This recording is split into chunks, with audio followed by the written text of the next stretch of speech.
যে আমরা আর কি একসঙ্গে কাজ করি, মানে মানে আমার বন্ধুর সাথে একসঙ্গে কাজ করি। এই কাজের সূত্রে আমরা এসেছিলাম, আমার বাড়ি হচ্ছে বীরভূম। হ্যাঁ, ষাটপলসা গ্রাম আমার বাড়ি। তা আমি কাজ করতে এসেছিলাম, দিয়ে কাজ হয়নি করে দুপুরবেলাতে আমরা আর কি ছাদে একসঙ্গে বসে বসে গল্প করছিলাম। দিয়ে বাচ্চাটা আর কি গেটের বাইরে আর কি বসে খেলা করছিল।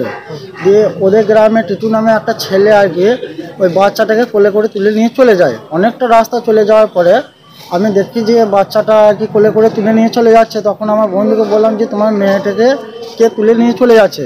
দিয়ে বলছে কই দেখি চলো। দিয়ে ছাদ থেকে নেমে আস্তে আস্তে কিন্তু ও কিন্তু ওই আদারের ভিতরে আর কি চলে যায়, একটা পুকুরে পাড়ে চলে যায়। দিয়ে বাচ্চাটাকে আর খুঁজে পেয়েছি না, চারিদিকে খুঁজে বেড়াইছি, বাচ্চাটাকে পাচ্ছি না। পাশে কিন্তু অনেকজন মাঠে কাজ করছিল, ওদিকে জিজ্ঞেস করলাম যে একটা বাচ্চাকে একটা লোক ধরে নিয়ে এসছে, এদিকে কোথায় কোন দিকে গেল বলতো। বলছি যে বাচ্চাটাকে এই আদারের ভিতর দিকে ঢুকলো।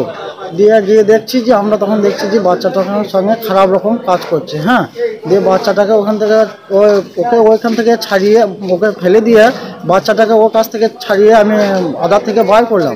বের করার পরে ওকে ধরে রাস্তার মধ্যে নিয়ে এলাম। রাস্তাতে পাবলিকে মারধর করেছে। হ্যাঁ, মানে তাহলে কি আপনারা ধর্ষণের অভিযোগ করছেন যে শিশুকে ধর্ষণ হ্যাঁ, করেছে? শিশুকে ধর্ষণ করেছে।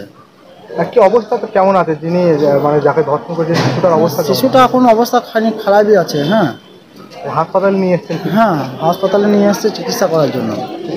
কি মানে কি চাইছেন যিনি এইরকম ধরনের একটা যে শিশুকে ধর্ষণ করেছেন, কি চাইছেন? পুলিশ